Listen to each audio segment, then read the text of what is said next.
motions, and I'm about to give the call to the Honourable Brian Walker to move one of those motions. Thank you, President. The Honourable Brian Walker. Thank you, President. President, I move that this House, A, acknowledges that alcohol poses a greater societal danger than cannabis, and B, calls upon the Government to investigate a regulatory framework which treats each of the two substances accordingly. Members, the Honourable Brian Walker has moved that motion. The question is the motion be agreed.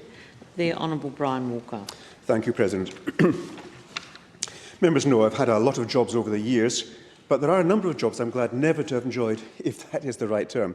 One of them was actually being a personal physician to Winston Churchill, whose need for alcohol in times of prohibition in the USA caused his doctor to be required to write a script for the President of the USA that, as part of his medical treatment, he needed whisky on a regular basis.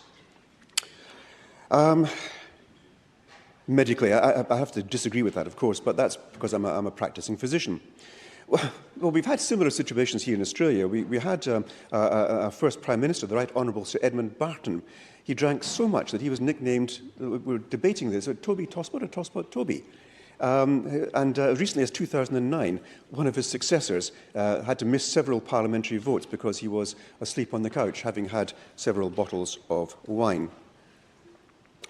Now, the first thing to notice is I am a practicing GP and I've got a clinical record of evidence, not ideology. I see patients on a regular basis. In fact, just the other day, I was treating a young man whose life has been entirely ruined by alcohol, a man who came to me for a medical certificate following several seizures caused by withdrawal from alcohol because on the day of his first day of work, he didn't want to appear intoxicated.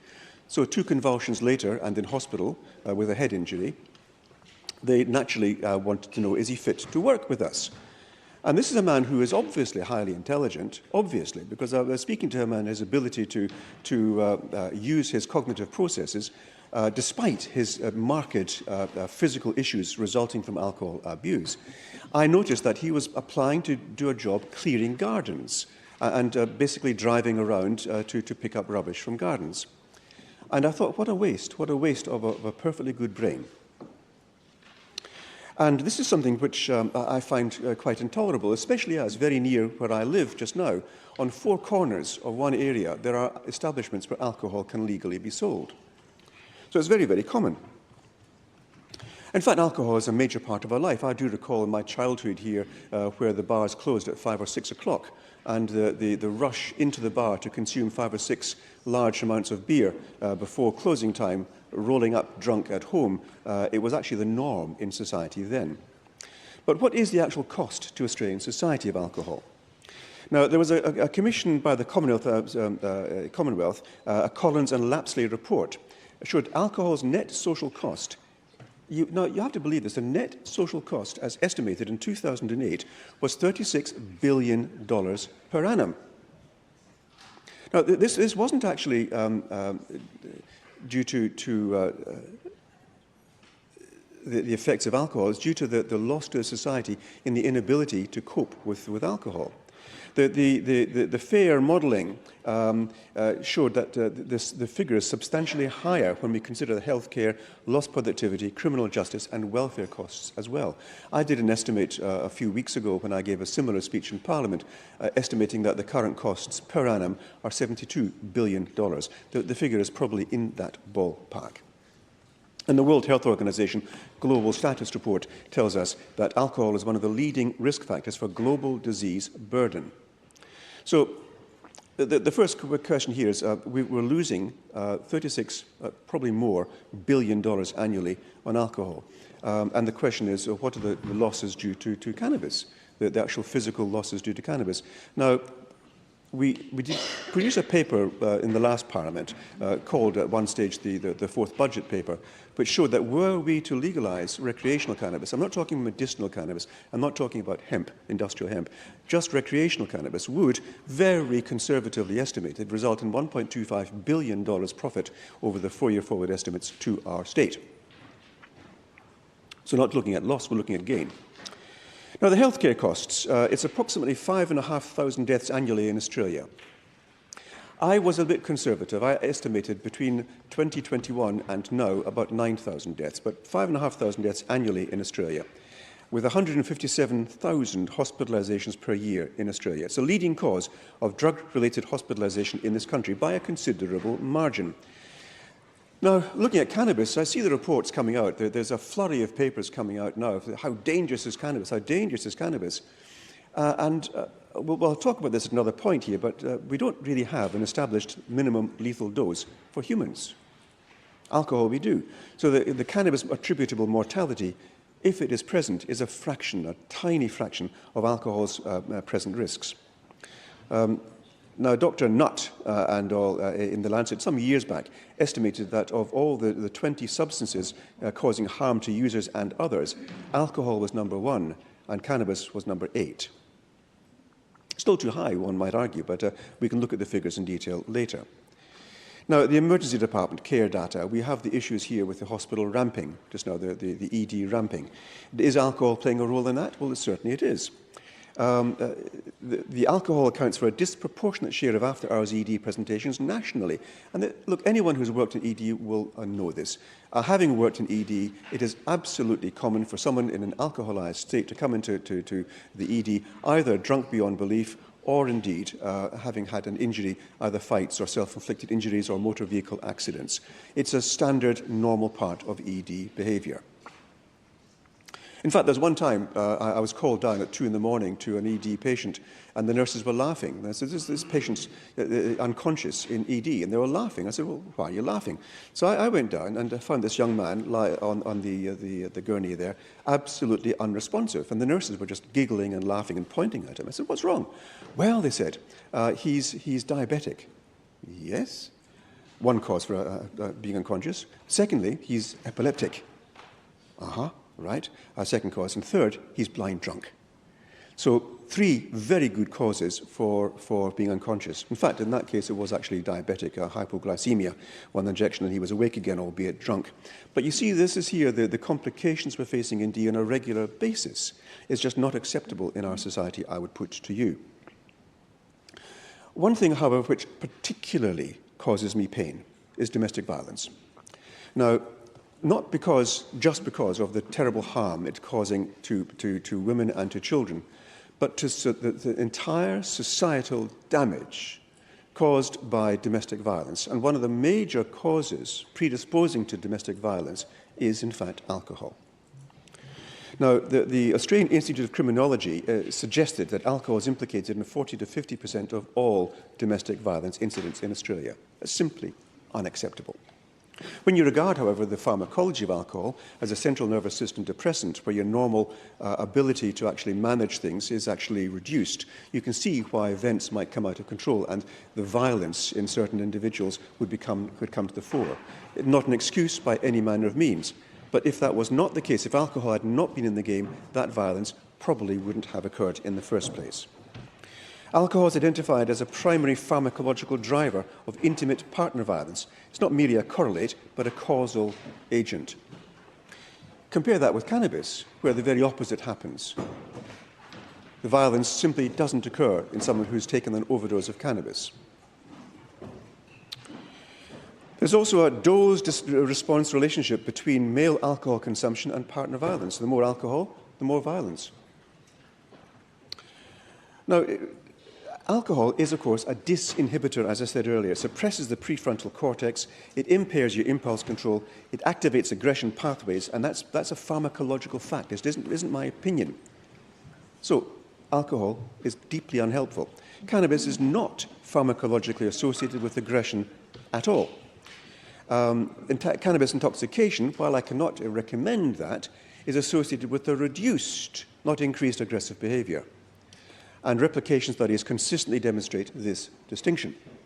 So cannabis could be very helpful in reducing the burden on society, on our police force, and the individuals who have been terribly abused with the resulting PTSD and divorce and all the horrible things which happen as a result of alcohol being normalised in a society. I find that just simply unacceptable from my medical point of view. Now, legalisation and domestic violence, the jurisdictional evidence, this is from the US, of course, which examined those US states following cannabis legalisation. So legalisation in certain US states have found statistically significant reductions in intimate partner violence in legalised states versus control states. You could say we need more evidence. Look, the evidence is accumulating day by day in places where legalisation has occurred. We could try it again and draw this out in our state and just wait another 5 or 10 years. How many people have to be harmed until we've actually proven what we know already? Wouldn't it be a good idea to adopt a best practice? So if we genuinely want to reduce domestic violence, and I take it that all of us here do, then we should be willing to examine a substance that the evidence suggests reduces domestic violence. Now, Professor David Nutt, he's a remarkably capable man who's been hounded for his views, a medical practitioner who was booted from the UK government because of his views which are antithetical to the politicians, suggesting that the war on drugs has been lost, we shouldn't be fighting it at all. And he said that he was the one who pointed that the cannabis scores much lower on the scale of damage than alcohol. Heroin scored higher, and crack cocaine scored higher, both lower than alcohol, so that alcohol and crack cocaine and heroin were at the top of this list. Cannabis comes much lower. Are we prepared to reverse that in our legislation? Are we prepared to say we'll treat cannabis as something very much more serious? So we've got to actually recognise that we have a substance here which can be very helpful in managing medical issues, can be very helpful socially, and is much safer than other accepted forms like alcohol and unaccepted forms like crack cocaine and heroin. Now, of course, we've got this perennial question here about, but cannabis can damage the young growing brain. Yes. Yes, it can. High-potency cannabis can damage the young, growing brain. If you're going to give a healthy, healing herb into the hands of criminals to make a business, a very profitable business, are they going to restrict who can have access to it? They are not. Are they going to want to get people as young as possible hooked on this so they can then introduce other things like methamphetamine and indeed the opiates? Are they going to want to do that? Of course they are, because they do not care about the health, they care about their profits. So by regulating cannabis properly, we are looking to ensure the safety of young people, that they do not have free, unfettered access through the criminal networks to cannabis. Because it does, given in high dose to young growing brains, cause damage. Less damage, I might add, than alcohol, but I'm deeply unhappy with any concept of young people being exposed to anything which causes harm. And I'm sure all of us here would agree with that. So the prohibition doesn't protect young people, it removes our ability to protect them. And as we've got here, alcohol psychiatric harms, alcoholic hallucinosis, the Wernicke-Korsakoff syndrome with the irreversible brain damage, alcohol-induced depression and anxiety disorders, they're all common in general practice. I've seen it on a regular basis, all caused by a fully legal substance, whereas cannabis in the hands of adults used recreationally has problems, but not nearly as many. And I would suggest that we ought to be regulating this properly. People have argued in the past, I'm not sure it's an argument now, about the gateway drug argument. Now, this can be debunked immediately because the gateway drug into other drugs is, in fact, alcohol. But there's another problem. The real cause of entry into the illicit drug scene isn't so much alcohol, it's a trauma underlying that, which results in people choosing to alter how their brain perceives things. And alcohol is the first one they can use, and then they graduate onto the other ones. So if we were to regulate cannabis properly, that would separate the markets and we would be able to sideline the criminal enterprises and focus on the legalisation of a substance much healthier than alcohol. Why we don't do that, I think, is actually really quite concerning to me, because we've now got the question here of how much are we denying ourselves the benefits in a financial sense, in an economic sense, for cannabis. Before I go then, the question that might arise here is that cannabis is bad for you, alcohol is bad for you, two wrongs don't make a right. Let's do something about that. They both should be reduced or restricted, cannabis especially. We've already got a framework for this. It's legally available to doctors to prescribe, certainly. And it could be also that you're looking to prejudge the inquiry that we need. Look, these are concerns that we might discuss. But I think the bottom line we have to look at here is what is the actual state of affairs in our state Are we prepared to suffer? Are we prepared to cause harm by criminalising something which is a lot safer than what we legalise? And what is the cost going to be to us? Now, looking at what we're looking at for in our current society today, petrol and oil prices are increasing because of the issues in Iran. The cost of living crisis, the rates have been increased again as a result of the Iran thing, and people are finding it difficult to manage their mortgages. I think about 30% of people are finding it unsustainable, that they're unable to afford their housing. And here we have the question about, are we prepared as a society, through our institutions here in Parliament, are we prepared to let that continue, or are there better ways of dealing with that? And so there's an economic cost. The family is torn apart by the alcohol-fuelled violence. The emergency departments are overwhelmed. The economic cost is actually billions of dollars, as has been put out there. The human cost is incalculable. And if we were to legalise, and finally, we're very aware that the potential is there, that once it is legalised, we can then begin a taxation regime, much like we're doing for tobacco as well as alcohol. Would there be a benefit to our society? Colleagues, absolutely there would.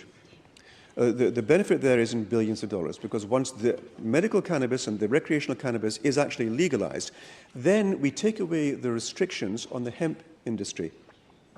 Now, a hemp industry is really where the actual financial benefits to our state come.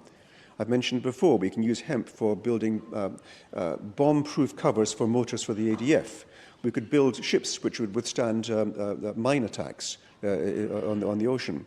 We could send this into space. We can make roadside dust suppression, pet bedding, but we can also cottonize the hemp there and make beautiful materials which are like silk in their quality from hemp. The reason we don't do that now is because the restrictions and regulations imposed because of the fear of cannabis result in a huge industry no longer being viable. I can see the point why you do that if you're frightened of the potential for cannabis, but they've demonstrated in this discussion just now that cannabis, when used even recreationally, is a whole lot safer than alcohol, would save a whole lot of money for our society, and would then open up an industry which could bring untold billions of dollars into our coffers and allow us to help our population or withstand the effects of the cost of living crisis we currently have. Not to take action is the same way as saying to the people of our state, we want you to continue struggling. We want you to continue not having access to high-quality emergency departments or hospital services. We're not going to build the aged care homes we need for the demented patients, which are blocking the beds currently, resulting in people having to lie in corridors or wait in an ambulance for hours outside, or the ambulance not being able to attend urgent cases and people dying at home. We're saying, basically, if we're not going to legalise cannabis, we're saying we're going to take that into account, we're going to let it happen, we'll find other ways of fixing it, other ways of screwing a few dollars out of the situation, other ways of actually implementing changes in our society. And I welcome that, but there's a far better way of managing the current ills in our society. And that is by recognising, first of all, that the current prohibition on cannabis in all its forms, the medical cannabis, of course, is understood, the prohibition on cannabis in its current form is costing us lives, it's costing us money, it's costing our society a healthy future. And we, as members of this body, as representatives of our people, it is our obligation to recognise that an injustice has occurred, is continuing to be perpetrated, and that we have the power now to make a change. We can do that.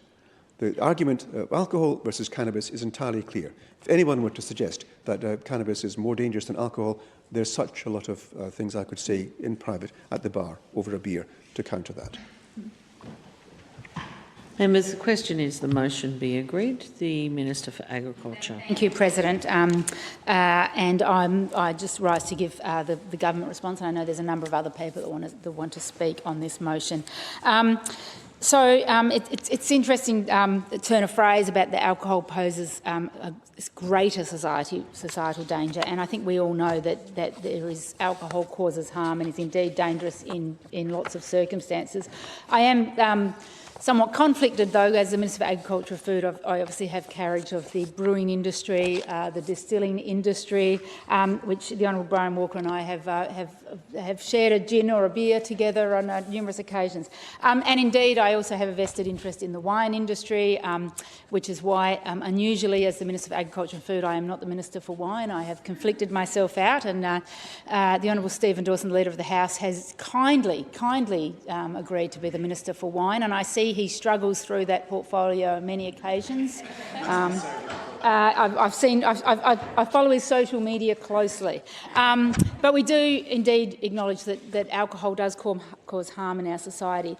I think there is some sort of differentiation, I think, between, I know alcoholics can drink a wide range of drinks, both high value and low value. I guess if I might just speak a little bit about the WA alcohol industry from a manufacturing point of view, we do definitely go for that premium, that high end. And I said I am, somewhat conflicted. I did in 2024 launch the WA craft beer strategy, which was working in partnership with the 120 craft brewers in Western Australia and the WA Brewers Association, and we aim to triple the sector's value and boost sustainability in that industry. And I think it's important to note that it was about boosting value rather than boosting consumption or boosting the actual production size. It was about the value, and I guess it was about talking to Western Australian consumers and showing them the value of a premium bespoke craft beer product rather than a mass-produced product.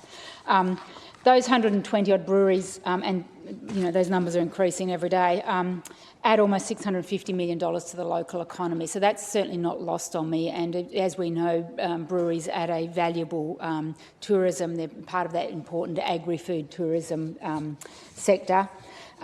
Then to back up the craft beer strategy, then in August 2025, I launched the WA distilling strategy. You can see there's a theme here. That was in conjunction with the Royal Ag Society, the Distilled Spirits Awards night. I went along and launched that strategy in partnership with the WA Distillers Association. And again, there's about 90 premium distillers here in Western Australia. And again, the strategy was about a roadmap to really elevate WA's premium spirits on the global stage. And then I will talk very briefly about the wine industry. The wine industry in Western Australia is valued at about $900 million. It's interesting because the farm gate value of wine grapes was in 24-25 about $97 million. So from a value add perspective, that is probably one of the highest value add for an agricultural product, to go from a farm gate value of $97 million to an total economic value of $900 million. As we know, lots of our agricultural exports are exported, lots of our agricultural commodities are exported as a bulk commodity without that value add. So I do acknowledge that government is playing a role on one hand with regard to sort of really trying to elevate these very bespoke premium products, but then obviously recognising the harm that alcohol causes. When we were having a discussion with some of my colleagues this morning about this motion, and those of us who have adult children sort of reflected on our adult children certainly drinking less than we did at their same age. They seem to be going for that premium end of the market. That may just be when my 3 adult children are out with me that they seem to go for those much more expensive alcoholic beverages. But I'd say as a rule, it certainly seems that younger people are drinking much less, and I think there's probably some data to reflect that. They seem to be drinking much less, and they certainly are perhaps being a bit more discerning in their taste. But of course, we don't dispute that misuse of alcohol causes significant harm, and I'm probably not alone in this place. I certainly have seen that firsthand in my extended family, and seen the harm that alcohol can cause, both on my husband's side of the family and my side of the family, across my extended family. I do hail from a very large Irish family, and we do know that the Irish population, along with, my mother was British, Scottish, that there has been perhaps as a result of intergenerational trauma, that there has been countries that have really struggled with this issue, and I think Australia is amongst them. And so we do certainly acknowledge that excessive consumption of alcohol contributes to preventable chronic diseases. We know the science. We know it's a factor in cancers, in liver disease, in cardiovascular illness, and of course can exacerbate mental health challenges. We also know, and as the Honourable Dr Brian Walker mentioned, it's a major contributor to injury in Western Australia, including road trauma, including violence, including, particularly family and domestic violence, which I thank the Honourable Dr Brian Walker for bringing that to the fore. And indeed, emergency department presentations, and I'm certainly not telling the Honourable Dr Walker anything that he doesn't already know. And we know, and as I said from my own family's experience, we know that these harms extend beyond individuals. We know that families are impacted. We know that workplaces are impacted. We know that communities bear the consequences. We also know in Australia we see a disproportionate amount of impacts on young people, on regional communities and, of course, on our Aboriginal communities. We know that the economic cost of alcohol harm in Australia is estimated to be in the tens of billions each year. And we do take this, our government takes this issue seriously. We have invested in alcohol harm reduction. We support strong measures to address alcohol-fuelled harm, and we don't minimise the scale of the challenge. Our approach to alcohol and other drug policy is grounded in harm reduction and based in evidence and a commitment to protecting vulnerable people, whether they're young people, whether they're people experiencing mental health challenges, or whether they're communities who are disproportionately affected. So we do take alcohol harm seriously. I might just reflect on the 25-26 budget. There was significant new investment in mental health, alcohol and other drug services. So that, again, that reflects that evidence-based approach to harm reduction. $12.4 million to establish a residential alcohol and other drugs low medical withdrawal and adult rehab service in the Great Southern region. And that was that kind of infrastructure that those communities in the Great Southern had been calling for. Again, in the Kimberley, $10.8 million invested in health initiatives, including $8.8 million for the Derby Wellbeing Centre. This recognises that alcohol and mental health harms are often more acute in remote communities and require responses that are community-led and community-supported and culturally appropriate. There was $11.3 million extension to the Active Recovery Team pilot program, and this demonstrates a commitment to evaluating what works, backing it up, and making sure there's an evidence-based approach that aligns with best practice in harm reduction policies.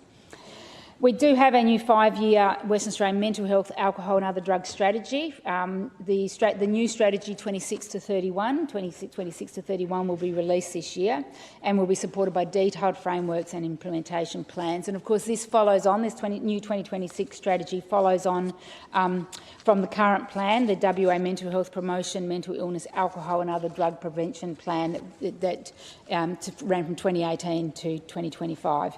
This plan sets clear evidence-based priorities for reducing alcohol-related harm and is delivered through strong partnerships coordinated by the Mental Health Commission, but of course across government, non-government and the community sector. Of course, regulation and licensing is vitally important. And as someone who has been a partner in an alcohol business, I can tell you, you sometimes, as small businesses, we quite often complain about red tape, but we know that this was incredibly important because strong regulation and having systems that govern alcohol is incredibly important, and we make sure that it's designed around harm minimisation at its core.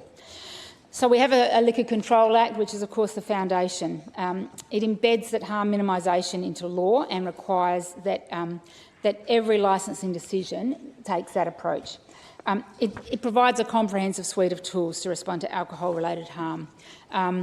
So there's licensing controls, there's area-based controls, and there's individual-based restrictions and enforcement powers to make sure that we deter both unlawful but also harmful behaviour. We do work closely with local governments and local communities on alcohol management plans, particularly in high-risk areas. Now, we know that in late last year, penalties under the Act were significantly increased to strengthen deterrence and to address behaviours that cause substantial harm, particularly in our regional areas. So selling liquor without a licence now attracts fines of up to $50,000. Carrying liquor in excess of prescribed cartage limits can result in fines of up to $40,000. This reflects the seriousness which we take these matters. It also empowers police to seize and dispose of liquor carried in contravention of carriage limits, and that's where we see that sly grogging where people are trying to take alcohol into dry communities. It's communities where the community themselves have asked for that to be a dry community. So it's a really practical enforcement tool that disrupts illegal supply chains that, as I said, target those vulnerable communities. One of the most significant recent reforms is the banned drinkers register, and that, again, a targeted harm minimisation tool. It includes multiple pathways to basically have someone put on that banned drinkers register. So there can be prohibition orders issued by the Director of Liquor Licensing. There can be barring notices, banned drinkers orders issued by police, referral from health professionals, and, of course, voluntary self-referral, which I think is a really important part of the picture.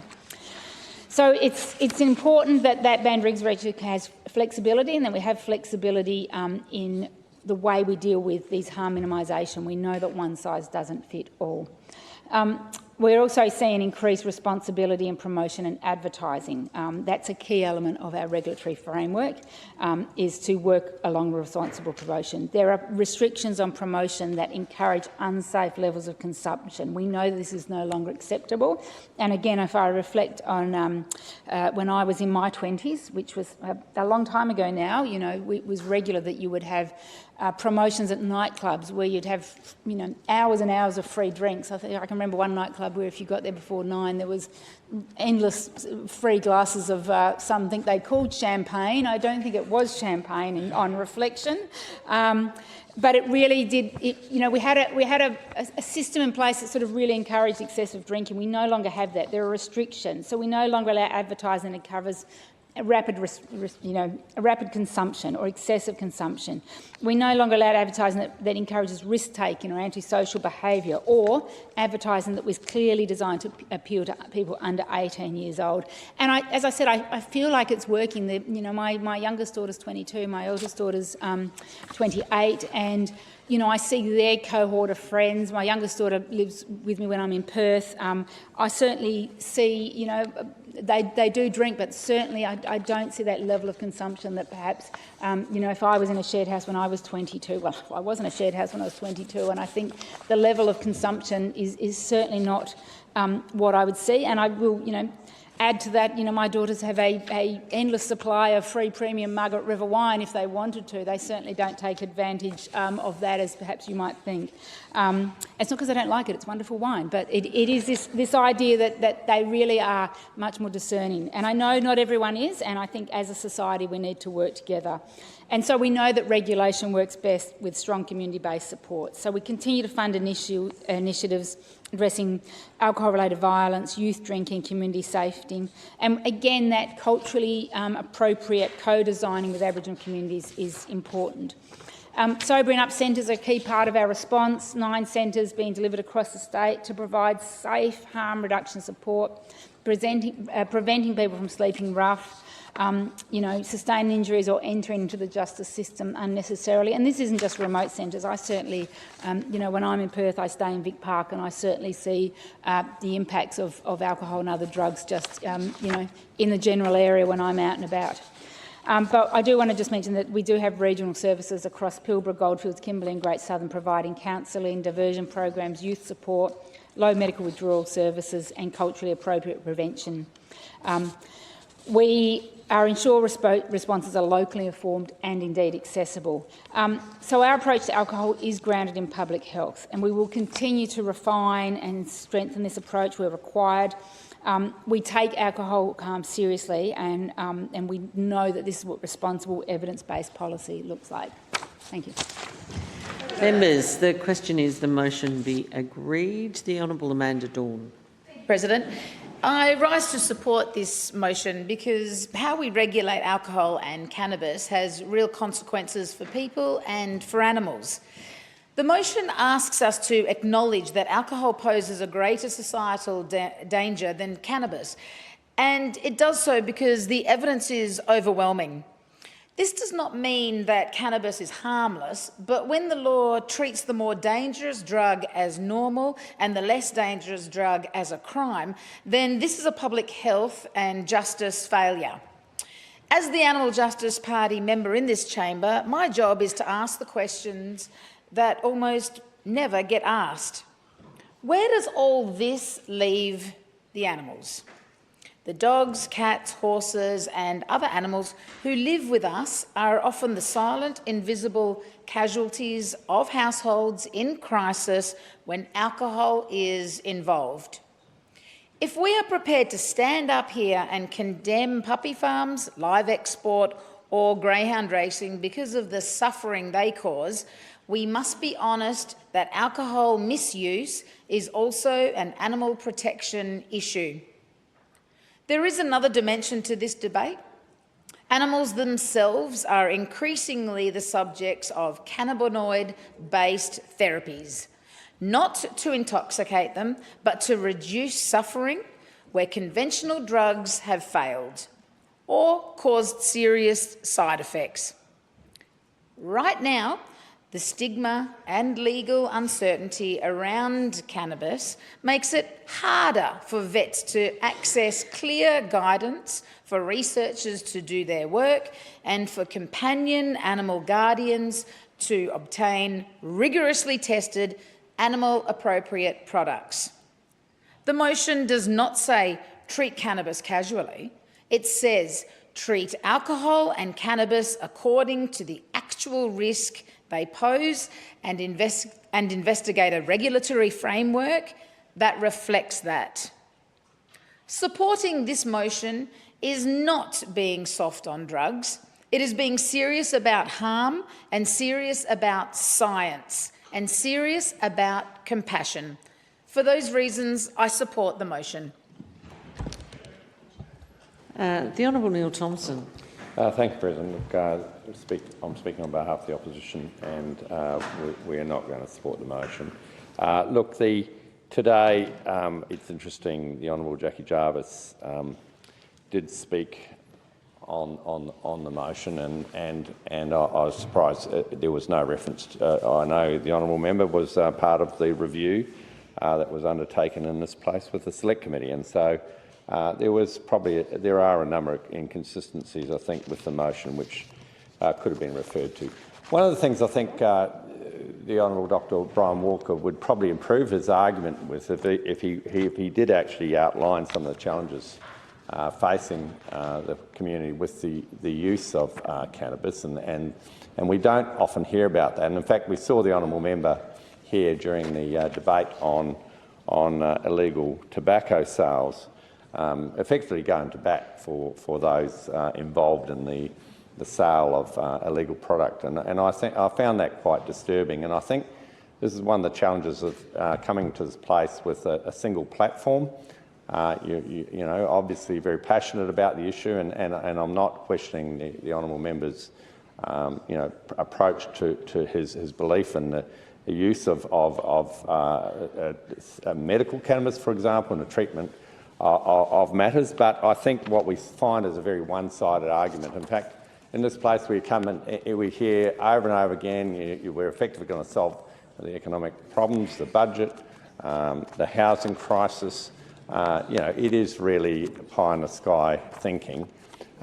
Notwithstanding that, obviously, the massive challenges with the use of alcohol, but also acknowledging the incredible amount of regulation that goes on in the alcohol space. But if we just look at the wording of this motion, the Honourable Dr. Brian Walker to move that the House acknowledges that alcohol poses a greater societal danger than cannabis. I think that is a very broad statement that cannot be validated in the facts. It is just making the statement that social use of alcohol, for example, might be more greater societal danger. We know that there is a whole architecture of illicit use around and the sale and process, and the whole architecture of supply of that drug within our state, which has its links back to organised crime. And we saw that alluded to in the debate recently on the control of illegal tobacco sales. We know that the evidence is not clear even on the use of medicinal cannabis. There was recently, only just the other day, there was the largest ever review of safety and efficacy of medical cannabinoids across the range of mental health and conditions, found no evidence that medical cannabis is effective in treating anxiety, depression or PTSD, and that was published in The Lancet a Journal of Psychiatry, and it was an analysis of 54 randomised trials involving 2,477 participants from 1980 through to 2025. So, you know, that's a very reputable journal. There is the capacity for the use of medical cannabis in the state. There are challenges, obviously. We see the member come to this place talking about effectively, and I apologise to the member if I am verbling him here, but effectively looking at doing away effectively with the testing of cannabis and the amount of cannabis for road users, and challenging the issue of road users driving under the influence of cannabis or having cannabinoids in their blood system. Now, you know, the problem is these are massive challenges for our law enforcement agency. We know that the use of cannabis, as the use of alcohol, can cause, you know, the impairment on the workplace, impairment in driving, and so we have this sort of push to just open up. Now, there has been, as I said, there's been a review. There was a committee put in this place, supported by this Parliament, supported by by members. A report was presented, a number of recommendations. I'd find it a lot easier if the member would come to this place, maybe reminding us of the review findings and taking those specific issues where, you know, submissions were sought from a range of reputable bodies such as the Department of Health, such as the health profession, such as the police. That would provide, I think, you know, I don't mean to give gratuitous advice to the member, but I did do that in the tobacco argument. You know, when the member came in this place and started likening those who were seeking to have better regulation around this blatant use of in the illegal tobacco sales, likening us to those that were supporting just applying the law more strongly to somehow members of the First Fleet and you know, somehow some evil colonists. I mean, it was just outrageous sort of statements that were being made. I think the member would find his arguments would find he'd be better advised to apply a more scientific approach to it and actually present some of the evidence that he claims to have and let that be tested. Because obviously we're all here with the interest of seeing harm reduction. That's what we're all about. We want to see harm reduction. You know, to argue somehow that alcohol is a greater threat to society, I mean, clearly hundreds of thousands of people on a daily basis drink alcohol. We have the sale of alcohol in our own Parliament. You know, we don't see that creating a threat to society. What we see as a threat to society is when people abuse alcohol, when addiction occurs. Likewise, in the area of cannabis, which is not, the member can't say it's not an addictive substance. To open the doors up and say we're going to allow that to occur in the same way is just inconceivable. And so what we see is the member cherry-picking certain things, not really looking at the other side of the argument, not really presenting all of the evidence and the harms, and then presenting these bold statements like, you know, just to say that it's posing a greater societal harm than cannabis, and basically calls on the government to investigation a regulatory framework which treats each of these two substances accordingly. And so I've just read that exactly as it's written on the paper, and I hope that was an error by not by the member. But the point is basically calling on an investigation that treats each two substances accordingly. So you know, if you take that on face value, you're sort of arguing that somehow we'd have even stricter controls on alcohol. The sale of just getting a glass of wine, or someone going home for an evening with a bottle of wine, having stricter controls on than cannabis. Well, you know, this is just not even. It's not even. If you ask the person out in the street, they'll have a lot of different views. Everyone will have a different view on this. But you know what? I'm sure 99% of people, if they just took time to read what was written here, would not agree with this motion. So that we can't support this motion. What we might be able to support is, you know, at least listen to with curiosity and interest is to have a look at some of the recommendations that are committee reports. You know, there's a lot of these reports that are undertaken, that there's a lot of detailed work, and actually take a scientific approach to this and actually consider some of that, because that would be a better approach. We have these bold statements, for example, about the hemp industry, and somehow this is going to unlock the hemp industry. Well, we already have a hemp industry, and the low cannabinoid hemp is legal to be grown, and we have a whole report on it. And I was surprised that the Minister for Agriculture didn't actually mention some of that, because she was on that committee. But you know, the evidence is there, the reports are there. Use those. You know, if I could make that gratuitous advice to the member, we can't support this motion. And medicinal cannabis versus a recreational. Yeah, but well, I was just saying, we made comments about it. I remember, and you know, I wasn't reflecting on you, but I'm just saying that the comments were made in the argument somehow that, you know, by agreeing to this, you're going to unlock certain industries which we've had parliamentary reports on already, and so you know, so let's just take a pause and consider. This member comes to this place with a particular agenda. The opposition is not going to support it today. And thank you. Members, the question is the motion be agreed. The Honourable Sandra Carr. I rise in support of the government's position on this motion, in that we do not support the motion, and I do so for a range of reasons. I note in the first instance that the motion is presented as a binary argument, and I take issue with a binary argument like that, in that there are very limited cognitive approach, I guess, in that they pit one thing against the other. And binary arguments typically oversimplify and ignore the complexity of any argument, and particularly when we're talking about complex social issues. Some of the initial issues that I note with the Honourable Dr Walker's motion is he talks about providing access. He talked about, I'm quoting a couple of words from the member, use in moderation. And he talks about growing your own, or the opportunity to gift plants that you've grown. And I guess just some initial questions that I asked myself is, how many people would grow their own? I don't grow my own vegetables. So I find it difficult to accept that that would eliminate the illegal production and sale of the product. I don't know that that would resolve or solve that social issue or that social concern. So I do think there's a strong element of I guess, social experiment if that were to occur.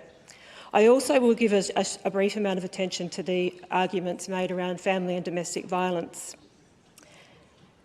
because there's suggestions made by both the Honourable Dr Brian Walker and by the Honourable Amanda Dorn about cannabis reducing family and domestic violence. However, the evidence in regard to that is conflicting. There's no consistent evidence around that harm reduction. I don't think, well, first of all, I don't think necessarily people would replace alcohol consumption with cannabis use. I don't think legalising cannabis will suddenly change people's habits. And I think presenting the legalisation of cannabis as the universal panacea for harms caused, or family and domestic violence harms caused by people who are abusing alcohol, is looking at the symptom rather than the primary cause of what family and domestic violence is. And there's some deeply embedded societal attitudes that lead to and cause family and domestic violence. And to simply point to alcohol, whilst it is highly symptomatic, and we have some strong evidence around that, it is not the primary cause. And there's far better work that we could be doing as a community to prevent the harms of family and domestic violence, and particularly some of the things that are causing that. But I wanted to focus most of my discussion around young people, because I've spent most of my career working with young people. And I note that the Honourable Dr Brian Walker spoke about, as part of his discussion, was looking after the physical and mental safety of minors, and including sensible safeguards for public safety. And I don't know that the legalisation of cannabis and any kind of regulation would do that. And for some reason, as I was reading and thinking about this, I was reminded of Marlon Brando in The Wild One. and he's asked, what are you rebelling against? And he says, what do you got? And when I think about young people and I think about when you put limitations on their life, they're looking for the borders and the edges, and what sits on the other side of that is what they do. And I do, like, my instinctive response to this is that young people will look at what's legal and go, well, what do you got outside of that? I do think that young people are always looking for ways to venture into what they're not allowed to do and wondering why and exploring the world in that way. And it seems to be, I mean, that's quite an old film now. I think it was in the 50s. I don't believe those attitudes have changed significantly amongst young people. It seems to be normal adolescent behaviour. I spent a bit of time ploughing through because I was thinking about young people, and I do worry about them a lot, but I did a bit of time going through the Commissioner of Children and Young People WA report and looking at some of the evidence and data they'd collected, particularly from Western Australian young people. And it did note that of all jurisdictions in Australia, WA has the highest rate of unintentional drug-induced deaths in 2018, which is quite concerning in and of itself. And it does note that there are some considerable health and behavioural problems associated with illicit drug use amongst children and young people and the harms that that causes. In 2019, the Commissioner of Children and Young People did their Speaking Out survey, and it really worked to collect a whole heap of views of young people, and some of them were around illicit drugs and their well-being. Over a quarter, so 28.4% of young people in years 9 to 12 had experience with marijuana, including their own use or by family members around them. And when I talk then about friends and family using things like alcohol and illicit drugs, I would like to point out that I feel like alcohol, and I always used to talk to my students about this when I was teaching, is that it's a highly normalised substance in our community, and it's been legal. So I do feel like there's, as part of your binary argument, Honourable Member, is that we don't know what the legalisation of a drug would look like in our community because it hasn't been done. The only comparison, if you want to compare them, is that it increases uses, it creates very lackadaisical attitudes towards it. I've seen young people, way too young to drink, being dropped at parties with alcohol provided by their carers. And I've heard lots of stories and horrifying stories as a teacher in schools of young people and their really lax attitudes to that. And I feel like we tend to mirror the behaviour of people around us, and if the behaviour then becomes frequent use of cannabis, then that becomes the normalised behaviour as well. I think I've told this story before of my own a period of about 4 or 5 years where I opted not to drink at all, and it was when I was teaching and I was telling young people about the fact that I don't drink. And they were shocked that I didn't consume alcohol, and their question to me was, what do you do on the weekend? Like, that's what people do on the weekend. And I really found that quite alarming. Like, I had no idea that it was so firmly entrenched and normalised, and that that's what young people saw. And I do fear that whatever drug becomes legal and normal in our community, we run the risk of further entrenching and embedding those kind of behaviours and normalising things. And whilst I'm not going to claim that anecdotal evidence is solid evidence, I've certainly grown up in my life in a community with some fairly lax attitudes towards drugs, and particularly cannabis use, and a couple of friends who've passed along the way or who have experienced psychosis around drug use. So I do feel that we should proceed with extreme caution with all of those things. I don't know that marijuana in the long-term use is necessarily the relaxing, well-being supporting. I think that used medicinally, as the Honourable Member I no doubt would argue, has some great health benefits. But when it becomes difficult to know what is in a substance when it's being produced and sold or grown in someone's backyard, there is some further complications around that. I'll just talk a little bit more about young people because one of the other issues is that young people in regional locations are more likely to report experiences with drugs, and that worries me a lot too, because our young people in regional communities are feeling more disengaged, and there is some real concerns around the supports that they have. They have less mental health supports, less drug and alcohol support. So if they're more inclined to use it and we're increasing access to those things and we're increasing exposure and normalising it more, what are the harms? We don't know, and that's not a social experiment that I feel comfortable with us undertaking at this point in time. There is some other really great news that came out of this survey, and that is that the overall reduction in illicit substances, but also alcohol. So that tells us that the work that we are doing with young people at the moment is working. So I would be really sceptical about changing the way that we have the rules we have around drug use, because if our young people are less likely to drink alcohol, if they're less likely to be smoking marijuana, if they're less, or cannabis, if they're less likely to indulge in other illicit drugs, it tells us that we're on the path to doing something right. So if the evidence is showing us that young people are safer at the moment, I am very sceptical about changing any of those rules, those laws, and the education that we're offering them, and particularly I'm concerned for regional young people.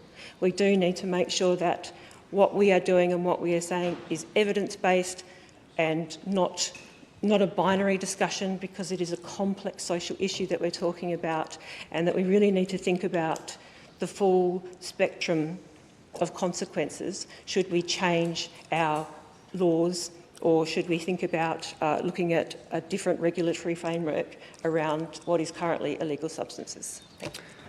Members, the question is the motion be agreed. The Honourable Pierre Yang. Thank you, Acting President. I too wish to make a brief contribution in relation to this motion moved by the Honourable Dr. Brian Walker. And from the outset, I affirm my position and my support for the government's position as outlined by Minister Jackie Jarvis and the Honourable Sandra Carr. Now, Acting President, the arguments put forward by the Honourable Dr. Brian Walker, as we heard earlier, talked about the harms caused by alcohol and the harms caused by cannabis, and it was put together in a way that if one substance is legal and causes more harm, then the other substance, being cannabis, should be treated in a way that is comparable to alcohol.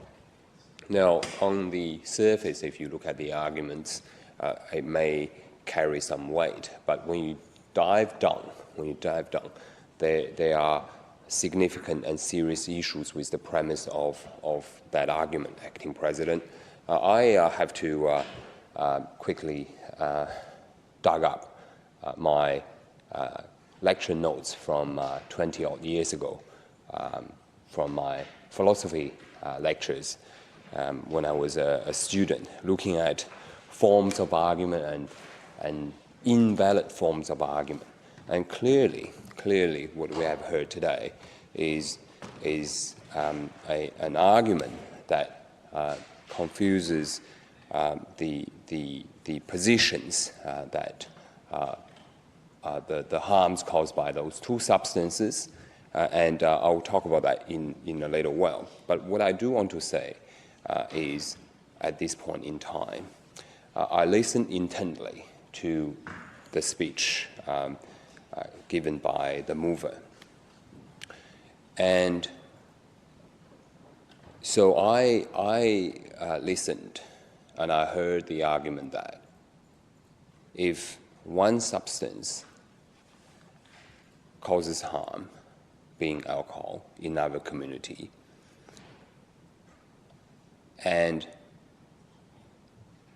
that includes harms like family and domestic violence, motor vehicle accidents, and many other economic detriments to the community.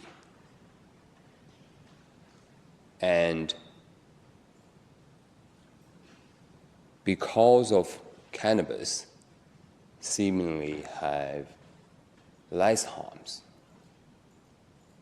therefore by having cannabis in the community would be an acceptable form. I hope I have not misinterpreted your argument, Honourable Member.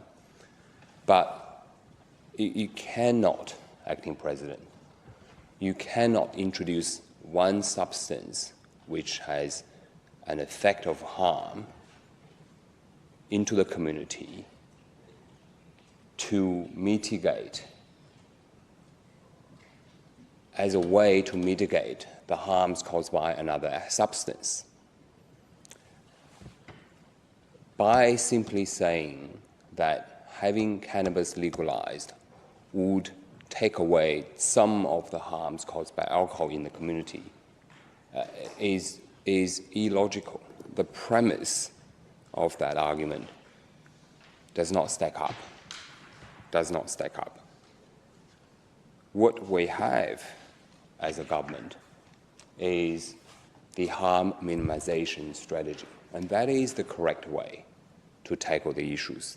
And Minister Jackie Jarvis did a fantastic job in outlining many of the strategies that we have as a government, focusing on the root cause of alcohol and other drugs, and have that in the center of all strategies that we have developed. We have actually invested more than $12.4 million in establishing a residential and other drug-low medical withdrawal and adult rehabilitation service in the Greater Southern Region.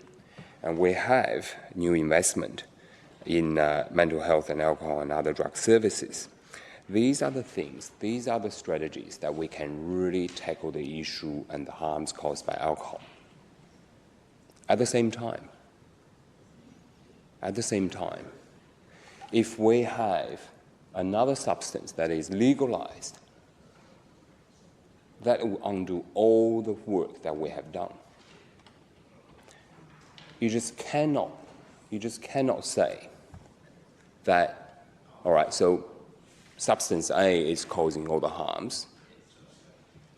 We'll accept that alcohol is bad. Overconsumption is really bad.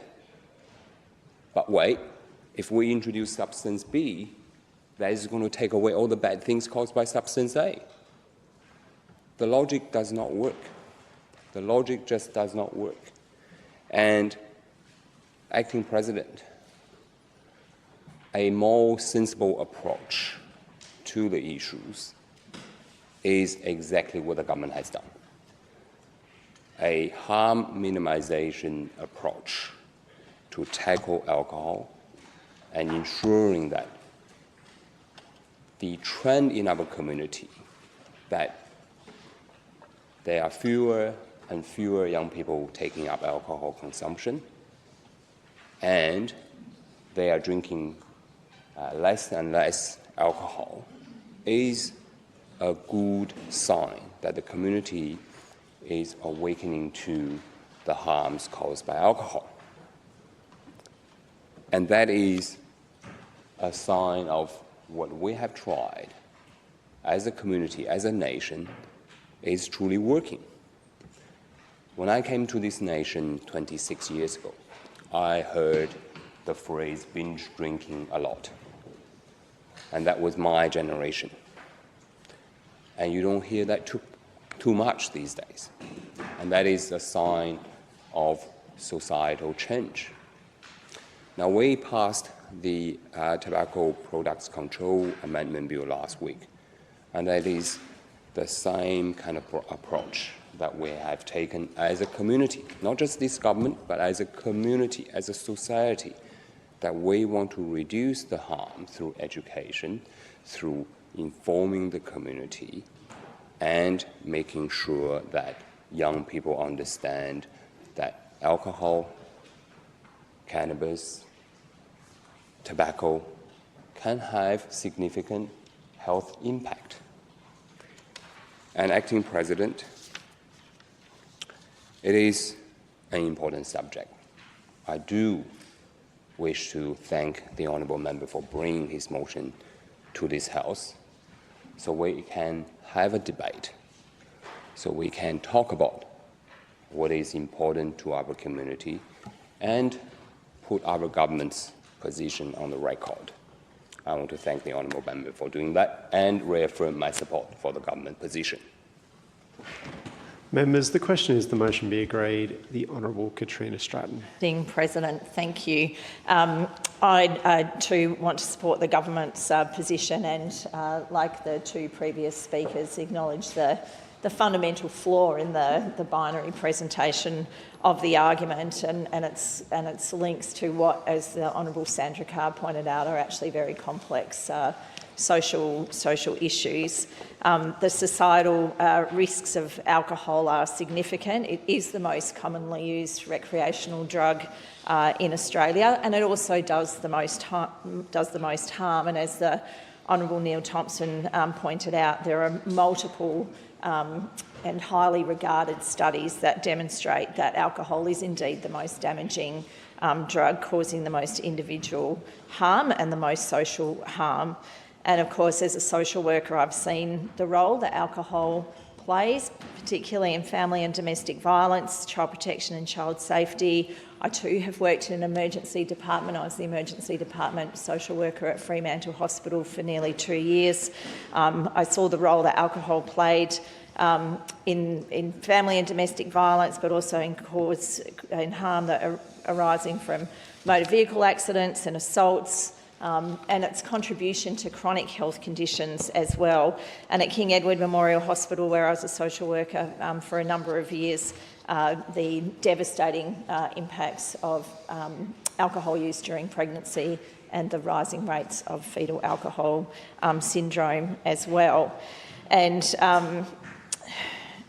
yes, even if we were to, as the Honourable Sandra Carr pointed out, remove alcohol from those scenarios, they're actually very complex social situations, and the greatest driver of family and domestic violence is, of course, gender inequality. We also see, though, that alcohol is also the most socially acceptable drug. It's the one that we often associate with how we celebrate, but also how we commiserate, and sadly in how we manage our stress, or think that we manage our stress. And so while it does remain the most commonly used recreational drug in Australia, what we have seen is that alcohol use, though, has been decreasing, and it appears that young Australians are leading the way on this. So what we already know is that young adults, young Australians are increasingly abstaining from or reducing their alcohol consumption, and that's being driven by a number of factors, including their health consciousness, their focus on well-being, of course the high costs of alcohol use, better education on the dangers of alcohol, and a greater social acceptance amongst young people of being sober curious or reducing their intake, and a cultural shift away from binge drinking as well.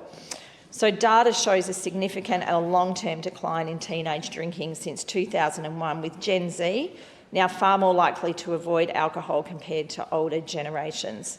And if I look at the generations in my family, so I'm raising 2 Gen Zers, it's a little bit embarrassing in actual fact. Members, time for debate has concluded and the motion stands adjourned. That brings us to order of the day. Leader of the House. Mr. President, I move without notice that orders of the day numbers 1 and 2 be taken after order of the day number 4. Members, the Leader of the House has moved that motion. All those of that opinion say aye. To the contrary, no. I think the ayes have it. Leader of the House. I move without notice that the order of the day number 7, Criminal Code Amendment Post and Boast Office Offence Bill, typo, will be taken forthwith. Members, the Leader of the House has moved that motion. All those of that opinion say aye. To the contrary, no. I think the ayes have it. That we are in committee.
Members, we are dealing with the Criminal Code Amendment Post and Boast Offence Bill 2025, and I'll draw your attention to Supplementary Notice Paper number 25, issue number 12, issued yesterday.